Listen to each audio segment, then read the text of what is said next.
ನೋಡಿ, ಅವರು ಈ ವಂದೇ ಮಾತರಂ ಅದು ರಾಷ್ಟ್ರಗೀತೆ ಬಿ ಜೆ ಪಿಯವರೆಲ್ಲ ಬರೆದಿರೋದು. ಅವತ್ತು ಯಾರು ಸ್ವಾತಂತ್ರ್ಯ ಹೋರಾಟ ಮಾಡಿದ್ರು ಅವರೆಲ್ಲರೂ ಕೂಡ ವಂದೇ ಮಾತರಂ ವಂದೇ ಮಾತರಂ ಸುಜಲಾಂ ಸುಫಲಾಂ ಇವೆಲ್ಲವನ್ನ ಹೇಳಿದ್ದಾರೆ. ಆ ಗೀತೆಯ ಪೂರ್ಣ ಪಾಠ ನಾವು ಬರೆದಿದ್ದಲ್ಲ, ಅದು B J P ಬರೆದಿದ್ದಲ್ಲ, Bankim Chandra Chatterjee ಅವ್ರು ಬರೆದಿರೋದು. ಅವತ್ತು ಸ್ವಾತಂತ್ರ್ಯ ಹೋರಾಟಗಾರರು ಅವರೆಲ್ಲ ಅವ್ರಿಗೆ ಬೆಲೆ ಕೊಡ್ತಾ ಇಲ್ಲ ಅಂದರೆ ನಿಮ್ಮ ಯೋಗ್ಯತೆ ಏನಂತ ಅರ್ಥ ಆಗ್ತೈತೆ.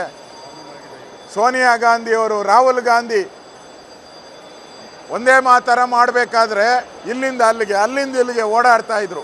ಇದೇನಾ ಗೌರವ ನಿಮಗೆ? ಇದೇನಾ ಸಂವಿಧಾನ?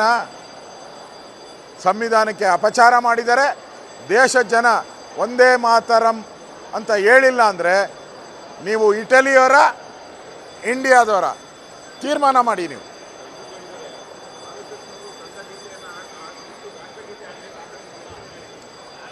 ನಾವು ದಿನ ರಾಷ್ಟ್ರಗೀತೆಯನ್ನು ದಿನ ಆಡ್ತೀರಿ, ಸಂಘದ ಫಂಕ್ಷನಲ್ಲೂ ರಾಷ್ಟ್ರಗೀತೆ ಆಡ್ತೀರಿ, ಒಂದೇ ಮಾತರಮೂ ಆಡ್ತೀರಿ.